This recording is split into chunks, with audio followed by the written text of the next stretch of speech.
So in this video, we're going to be talking about choosing. Sorry, who likes to be Please known? excuse Bailey. About choosing your donor. It is a very, very hard decision to make. It is. There's a lot of trust in there as well. Yeah, a lot of trust, and a lot of people can be picky of they want them to be a certain colour, they want their hair to be a certain colour, Eye colour, everything, yeah. you know, build, height, the lot. We weren't that picky. No. We kind of wanted them to look like me, just a little bit, just like only because it's nicer little as well, features. isn't it? Yeah, You know, little features, because obviously the child's going to be, your child. well, yeah, but basically, it is our gonna child. look a little bit like the donor. So yeah, it was a hard decision. There is a lot of forums that you can go on, like websites or even on Facebook. So we went on a website called Pride Angel. That was one. That was probably one of the first ones we went on. Yeah. We signed up to that and we paid a monthly subscription. Unfortunately, it didn't really work out for us. You made a profile on both of us really.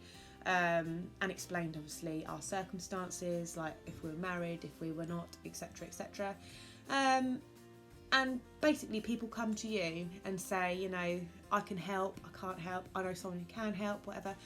We actually found the forums on like social media, the better ones, because there's people on there that are in this exactly the same boat as you, and you know, you're not afraid to ask questions, which is nice as well, isn't it? And you're not paying £10 to ask the question. Yeah. But that was another big thing. So yeah, there's loads of different websites. There's hundreds of them. So many. It's like a dating website. Really. It is really. is. On to how we did it. We went through Facebook. We a did. lot of people don't agree with it. You know, like when people ask us, "Oh, where did you find your donor?" And as soon as you say Facebook, they're like, oh no, why did you do that? Well, the thing is that where is safe? You know, would you rather we go out to a nightclub, find someone and don't know anything about them? I'll put some nightclub in Bognor Regis, shall I? Yeah, I mean, not a problem. It's just not, you know, like why? And realistically, Why is it a problem? The guy we found, there was lots of guys we did speak to, didn't we? Yeah, some and creeps. So there are. I'm not going to say they're not, because there are quite a few, and they're in it for their own pleasure. They're not in it to help, obviously, couples like us. They're just in it, as awful as it sounds, to get someone laid, basically. Yeah. And that's not obviously what people want. People want it to start a life, and men are very lucky where they can do that, and so are women. But obviously, two women together cannot start a life. But we're kind of showing you that two women together can start a life, but you've just got to stay positive. You will find the right donor, and you will know when it's the right donor, because our donor was really, really lovely. We had, like Lauren said, we had a few, which we were a bit umming and ahhing, weren't we? Yeah. But it's a massive trust thing. You know, you get this kind of urge, don't you? Say, yeah, okay, I can trust you. But a lot of people, you're like, be wary of. And it's not a thing that you find a donor and you think, yep, that's it, going with them, and you've only spoken to them like once or twice. That's not a thing. It's definitely not a thing to do. You don't know anything about them. Although they've told you things, you do not know anything about them.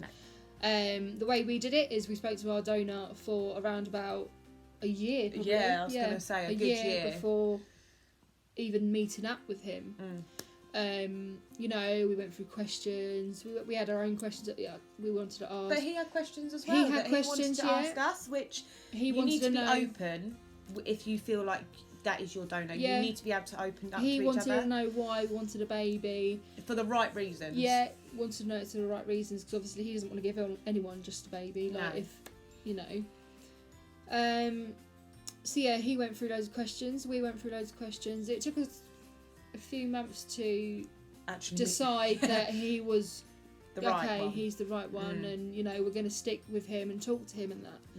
And then obviously you go through all the health checks. So we went through health checks.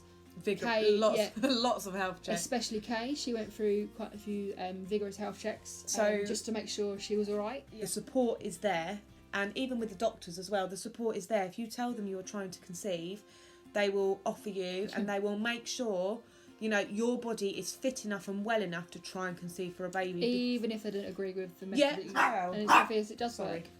So Yeah, so as I said, Kay went through vigorous health checks. I went through my health checks as well. And also he went through his health checks. So making sure that he had no like STD. Also checked his sperm count and everything like that. So we got sent everything through. Yeah. Which is also very good because obviously with your first midwife appointment they do ask you about that. Yeah. And they ask you about your family history, so And their his mother's family family history and the donor's family history as well. So it's good idea to sort of get to know about his family as well, Yeah. which obviously we did. The best thing nice. to do is just be open with each other. He was totally open with us and we were totally open with him. And then when we first met up, it was just like a friends really. Yeah. We just met up, had a coffee and had a chat about We things. actually hugged. Yeah, we gave For each the other a first hug. time, You know, you know, it was like, just We've been one of speaking those- for like over a year, just so puts yourself at ease really, doesn't it? Like yeah, and it doesn't feel awkward. yeah, you're not know. meeting a stranger. You're like, oh, Yeah. okay, actually, I do know you. You know, we sat and chatted for a little while, and then nothing happened that time because obviously you're only meeting for the first time. So So anyway, yeah, we met him and then came home, and then we sort of thought about it a bit more. I was going to say we spoke and we were about like, it a bit more. Going, now we've "Ooh." met him in person. Is he the right one? Is Yeah. he not? All the pros and cons about everything. Anyway, yeah, so obviously we came home and spoke about it. Yeah. There was a lot of, actually quite a big discussion, wasn't there? There was, yeah. Of, because he doesn't live that far away. He No. lives about 40 minutes at tops away from us. So that was another thing that we had to think about. He is quite close, so, we didn't want, as awful as it sounds, we didn't want to be able to pass him in the street and him all of a sudden think, hang on, I donated to them. Yeah. Could that be my baby? Obviously we have already agreed that there will be no contact at all as soon as the baby's born. The baby won't know anything The baby about will him. not know anything about him, just that he was actually a very, very special man that helped us out. Like, if it reaches that, we will explain it, and we will explain that our baby was very well loved and very, very wanted. If you are not wanting any contact with your donor, personally, we wouldn't suggest doing it in the same town as you live. No. And I'd also suggest personally as well, is them not come to your house. Yeah, so our donor doesn't know where we live. Our We've moved address. as well, actually, since Yeah, then. we've moved, but he doesn't know our address or anything like that. Obviously, he knows our names. He's got us on Facebook. He's got my mobile number as well. He's got a mobile number, yeah, and he keeps in contact regularly. Which is also nice, which I think is really nice as well. Yeah, but he doesn't know where we live, so he can't just turn up at the door, which is quite reassuring. It puts us at ease Yeah. a little bit of, okay, he doesn't know where we are. Yeah, I totally take my hat off to you guys, because at the end of the day, if it wasn't for people like you and people like our donor, we wouldn't be sat here in this position talking to you guys about it. So actually, I take my hat off to any donor, personally. So the next thing I want to talk about is quite a big factor of choosing your donor, because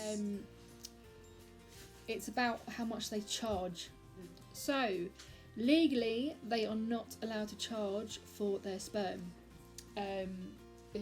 You can look on the internet, it says it all on there. You're not allowed to charge for your sperm, and they are only allowed to charge. Well, yeah, as much as they try to, but they are only allowed to charge up to £30 in travel costs. Yeah.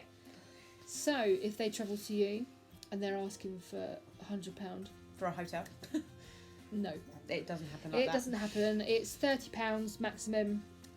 Is what they can charge to travel to you. We were quite lucky because obviously ours was only 40 minutes up the road, so we travelled to him Every time. every time. Very, very undignified because we did it in the back of a car. Never ever be put in a situation where you feel very, very uncomfortable. So if you're talking to a donor and they're saying, oh yeah, so how would you like to do it? And then you say AI, Which is artificial insemination, and they go, oh, well, can't we do NI or PI? Which NI is natural, Which is exactly what it says on the tin. natural insemination, or PI is partial insemination. Or another thing we kept getting was the only method I use is natural insemination. Yeah. Which is what donors said. If they are a genuine donor, they will respect your decision, Yeah. and they will respect the way you want to conceive your baby.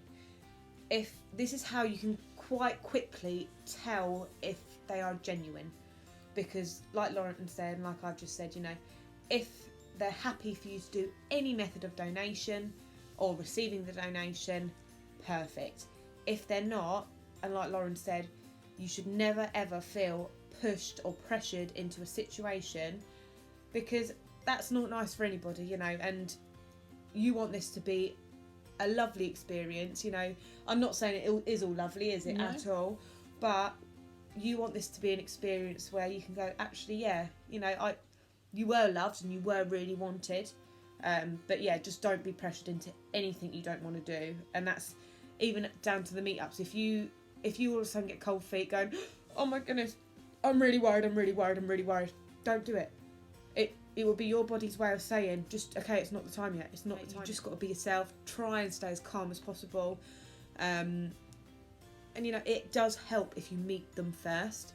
Obviously, if you just go straight for a donation, it's very awkward and you don't really know where to look, do you? You're like, no, definitely not. But yeah, so just don't be pressured into doing anything you don't want to do. Because at the end of the day, we're all human. You know, you should be able to feel comfortable in conceiving your own child. Really? Yeah, so that basically sums up this video. If you do have any questions at all, or think we haven't covered anything, then please drop a comment below. Yeah. And stay tuned for more videos, and we will see you soon. Bye. Bye.